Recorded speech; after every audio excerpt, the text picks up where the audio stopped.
اب کے بعد میرے جملوں کو ذرا محسوس کریں، ریکارڈ کرنے والے اور نوٹ کرنے والے ان جملوں کو نوٹ کریں۔ پاکستان کے اندر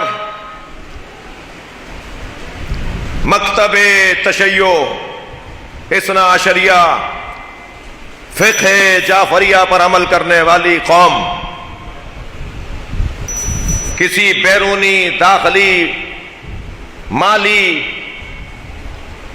طاقت کی بنیاد پر اتحاد بین المسلمین کا نعرہ بلند نہیں کرتے، بلکہ ہم اتحاد بین المسلمین کا نعرہ دو وجہ سے بیان کرتے ہیں۔ سب سے پہلی وجہ حکم قرآن اور حکم رسول اور حکم اہل بیت یہی ہے۔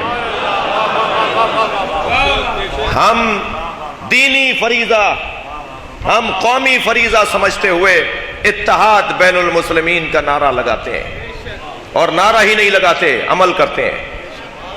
کسی کو آزمانا ہے تو آزما لے۔ میرا ایک سنی بھائی مجھ سے کہنے لگا کہ میں کربلا مشی کرنے گیا، مشی کے درمیان نیاز تبرکات تقسیم ہو رہے تھے، میرا دل کر رہا تھا کہ فلاں نیاز کھاؤں، فلاں چیز جو بٹ رہی ہے وہ لے لوں، مگر رش اتنا زیادہ تھا تو میں نے دور سے یہ آواز لگائی انا سنی، تو وہ بانٹنے والا سب کو چھوڑ کر میرے پاس آ گیا اور کہنے لگا پہلے انہیں کھلاؤ، یہ حسین کے دروازے پر کوئی سنی آیا ہے۔ آپ کربلا چلے جائیے، ہاتھ باندھ کے نماز پڑھیے، آپ کو کوئی مڑ کے بھی نہیں دیکھے گا۔ آپ مشہد چلے جائیے، آپ ہاتھ باندھ کے نماز پڑھیے، آپ کو کوئی نہیں مڑ کے دیکھے گا، بلکہ صرف اگر دیکھے گا بھی اور بات بھی کرے گا تو آپ کی خدمت کرنے کے لیے کہ اس کو کوئی پذیرائی کر دوں، اس کے ساتھ کوئی ہمدردی کا اظہار کر دوں۔ ہم باتوں کی حد تک اتحاد بین المسلمین کی بات نہیں کرتے۔ میرے بھائی بیٹھے ہوئے ہیں، شخصیات بیٹھی ہیں، بزرگان بیٹھے ہوئے ہیں، عمر رسیدہ لوگ بیٹھے ہیں۔ ہمارے گھروں میں 8 منٹ پہلے جب اذان سنتے تھے ہمارے گھر کی بڑی بوڑھیاں تو بچیوں سے کہتی تھی دوپٹہ سر پہ رکھ لو، بڑے بھائیوں کی اذان ہو رہی ہے۔ تو ہمارے تو گھر سے اتحاد کا پیغام دیا جاتا ہے۔ تو ہمارے گھر کی عورتیں اپنی بچیوں کو سمجھاتی ہیں بڑے بھائی ہیں جی۔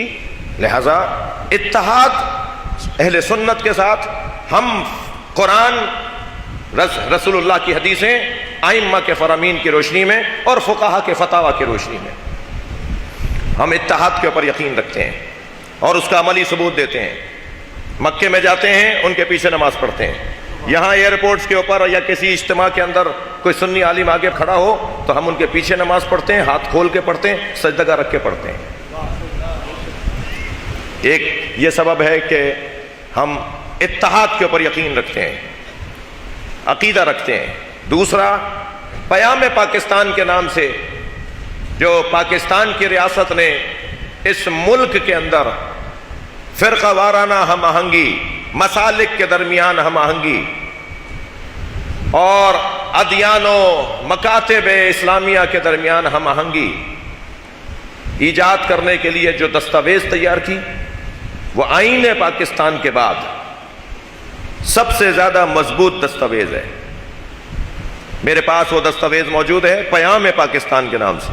آئین پاکستان کے بعد اگر کوئی مضبوط تحریر اس ملک میں بالاتفاق بنائی گئی ہے تو وہ پیام پاکستان ہے۔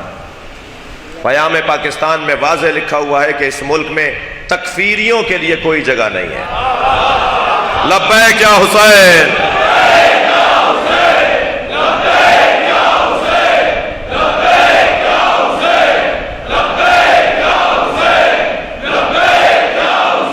بلند تر صلوات پڑھیں گے محمد و آل محمد۔